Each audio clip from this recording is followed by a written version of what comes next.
Hey, what's up, everybody? Joe Bernstein here. You guys know I coach people, and I want to tell you about an experience I had that with a client recently that really resonated, that showed me the power of what it means to really take on a growth mindset and the liberation of knowing that in some way we'll always be in a struggle, right?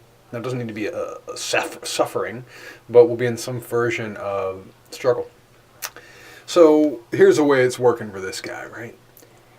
He is a guy who's always pushing the envelope professionally. He's always pushing the envelope personally. He's always pushing the envelope physically.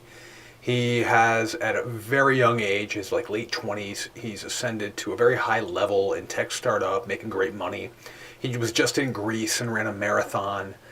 He attends all kinds of various personal growth workshops throughout his life. Self-awareness and growth are a part of his path. And in our last session on Friday, we were sitting in my living room, we were talking about what's going on for him, and he told me that he had this extraordinary epiphany. He realized that his desires to change, and the next thing on the list of what he wants to work on, it's never going to stop.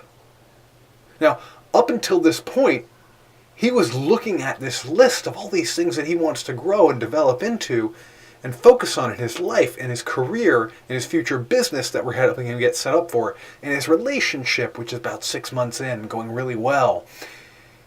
And this list would be overwhelming. It would be unbearable. It would add stress to him. But what he recognized was that, like I said, it's never going to end. Once he clears one thing or works on one thing, there'll be some new thing that pops to the top of the list.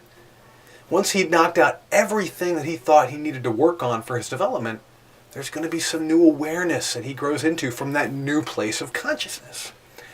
What blew my mind was he said it was liberating. It was liberating to finally acknowledge that there's no finish line. It was liberating to know that there'll always be something new. That he's committed to a growth lifestyle, a growth mindset, a growth path, and that he no longer is going to see the new things that pop up on the list, or even the list itself, as a problem. He just sees it as the life he's chosen. And this amazing amount of stress relief came from this realization. Now, this is something that I'm constantly preaching. Forget about finish lines. There's always going to be something new to work on. If you've chosen a conscious path, if you're the kind of person who's aware of what they want in this world, we're never going to be done. And the idea that we're going to be done, the idea that one day we're going to be exonerated, that there's some finish line that we get to, that we ascend to some top of the mountain and we're totally satisfied, that itself is causing you more stress. And it's keeping you from actually working on, focusing on, growing into, or changing the things you want in your health, your relationships, your career, your sex life, whatever it may be, your spiritual life, like I'm embarking on recently, some growth there. So that's a message I wanted to deliver today. What's possible when you accept the path that there is no finish line and you let go of thinking you can ever cross everything off your list, whether it be at your work, whether it be for what you want for your transcendence in this world to a higher state of consciousness and evolution. So that's what I got for you today. If you are the kind of person who's always looking to grow and you want a way to do it consistently, you have a very focused goal in your mind, you want to take your growth path from hobbyist to professional, then that's the work I've been loving doing recently. Go ahead and reach out to me and we'll talk. Talk to you soon. Peace.